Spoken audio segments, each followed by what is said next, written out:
Kucing kalau jatuh daripada tingkat 37, diorang boleh terselamat tau. Itu apa yang vet-vet Amerika pernah cakap pada tahun 1987 dalam jurnal ini. Waktu ni zaman kepesatan high-rise residence dan ramai juga yang beli kucing. Tapi kadang-kadang kucing ni selalu main dekat dengan tingkap dan akhirnya terjatuh dan akhirnya tercedera. Waktu ni semua vet ada terima banyak kes dan ada satu penemuan yang hebat. Kita ada data kucing yang terjatuh daripada tingkat 1 sampai 6.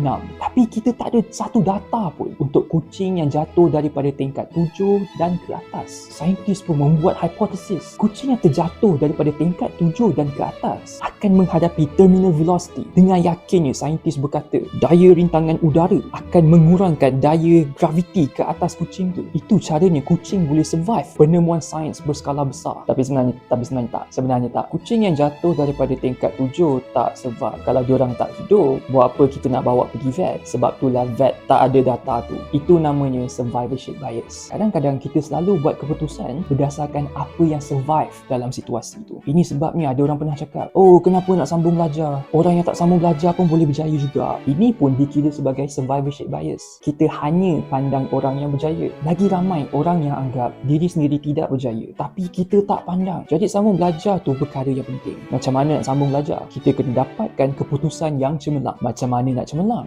Datanglah kelas tuition bersama Pandai App. Tutor-tutor profesional kami boleh tolong anda untuk dapatkan straight A. Muat turun sekarang.